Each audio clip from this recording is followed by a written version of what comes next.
Assalamualaikum warahmatullahi wabarakatuh. Izin memperkenalkan diri, nama saya Rani Anissa Febriana, NPM 2121010112. Baik, di sini saya akan memaparkan PPT kelompok 7, yaitu tentang kedudukan Al-Quran sebagai sumber hukum serta sunnah dan fungsinya.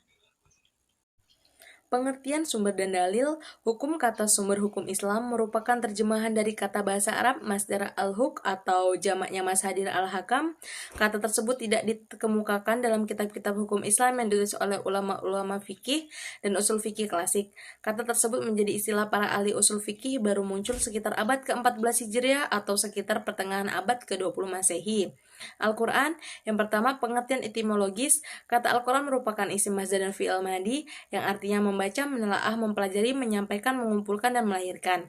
Yang kedua pengertian terminologisa, ahli kalam Al-Quran adalah sifat yang kadim yang berhubungan dengan kalimat-kalimat yang hikamiah yang tersusun dari awal surat Al-Fatihah sampai surat An-Nas. Istilah ahli usul fikih dan ahli fikih Al-Quran itu adalah kalam Allah Subhanahu wa Ta'ala yang menjadi mukjizat yang diturunkan kepada Nabi Muhammad yang dituliskan di mushaf.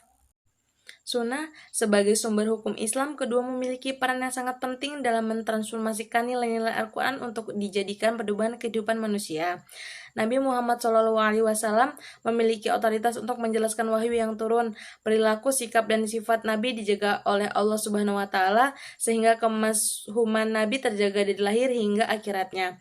Kata sunnah ditinjau dari segi lughawi diambil dari bahasa Arab yang berarti adah atau tradisi dan kebiasaan, di mana tradisi dan kebiasaan mencakup yang bersifat baik, buruk, maupun terpuji dan tercela.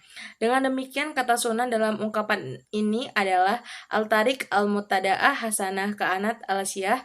Di dalam Al-Quran, kata sunnah disebut secara berulang-ulang baik dan bentuk mufrad maupun dalam bentuk jamak. Pengertian menyebutkan kata sunnah dalam Al-Quran pada umumnya menunjukkan pada pengertian lughawani sebagai telah disebutkan sebelumnya.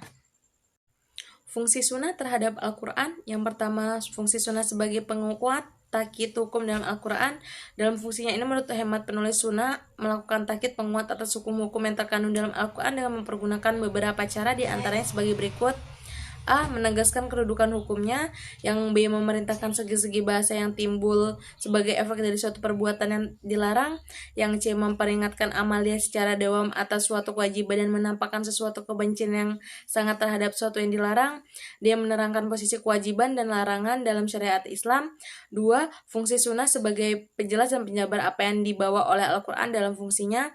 Yang kedua ini segi-segi tabyin penjelas sunnah Al-Quran antara lain A. Mengikat makna-makna yang bersifat lepas. B. Mengkhususkan ketetapan yang disebutkan secara umum dalam nas Al-Quran. Yang C. Menjelaskan mekanisme pelaksanaan dari ketetapan-ketetapan Al-Quran. Fungsi sunnah sebagai penetapan hukum yang belum diatur dalam Al-Quran.